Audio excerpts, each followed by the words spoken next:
અમરેલી શહેરમાં સ્વચ્છતા જાળવવા નગરપાલિકાએ નવી ગાડીઓ ફાળવવામાં આવી। અમરેલી શહેરમાં ડોર ટુ ડોર કચરો ભેગો કરવા માટે નવી ગાડીઓની ફાળવણી કરવામાં આવી।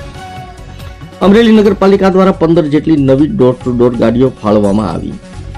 અમરેલી શહેરમાં નગરપાલિકા દ્વારા નવી ગાડીઓ ફાળવવામાં આવતા સ્વચ્છતાને લઈને ફરિયાદ રહેશે નહીં। નગરપાલિકા દ્વારા હેલ્પલાઇન નંબર પણ જાહેર કરવામાં આવ્યો।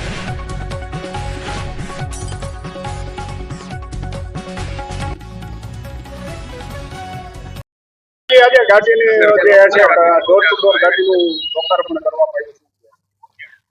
આપણે સ્વચ્છ ભારત મિશન અંતર્ગત નગરપાલિકા દ્વારા ડોર ટુ ડોર કચરાનું કલેક્શન થાય એ માટે જે નવી એજન્સી છે જે કચરાવાળા કરીને એનું આજથી લોન્ચિંગ થયું છે અને 15 ગાડી છે 3.5 ક્યુબિક મીટરની એ આપણે આજથી ડોર ટુ ડોર કલેક્શન કરશે અને જેમાં સૂકો કચરો ભીનો કચરો અલગ અલગ છે। એ ઉપરાંત ઈ વેસ્ટનું પણ અલગ વ્યવસ્થા છે।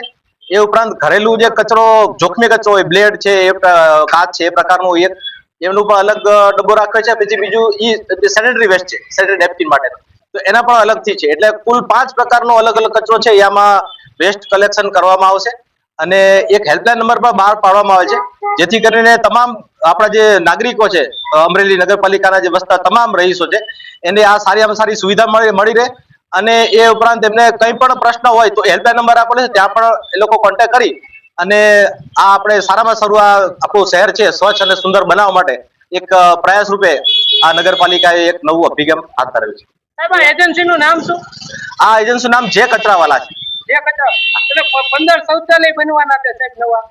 હા એનો આપણે વર્ક ઓર્ડર અપાઈ ગયો છે અને આપ જોતા હશો કે અહીંયા નાગનાથ મહાદેવનું જે આપણે છે ચોક ત્યાં આપણે એક જૂનું જર્જરિત પેન યુઝ હતું એ પાડીને આપણે નવું સાહેબ નવા મંજૂર થયા છે। કુલ આપણે 17 જગ્યા મંજૂર થયા છે 2 બની ગયા છે અને 15 જગ્યા બીજા બનવા જઈ રહ્યા છે। જે કચરાની ગાડી છે તેનું શેડ્યુલ એનું શેડ્યુલ સવારથી જ આપણે ચાલુ થઈ જશે અને જે તમામ એરિયા કવર થાય એના માટે પીઆઈઓ સિસ્ટમ છે એક નવી સિસ્ટમ જીપીએસ કરતા એડવાન્સ સિસ્ટમ છે એ મુજબ આપણે દરેક ગલી અને દરેક મહોલ્લો અને દરેક ઘર કવર થાય એના માટેનું આપણે આ પ્લાનિંગ કરેલું છે। નિયમ અનુસાર કચરો નાખવામાં નથી આવતો ને જાજે ભાગે કર્મચારીઓ તેની સાથે હોય છે તે જવાબદાર હોય છે તેના માટે કોઈ કાર્યવાહી થશે ખરી?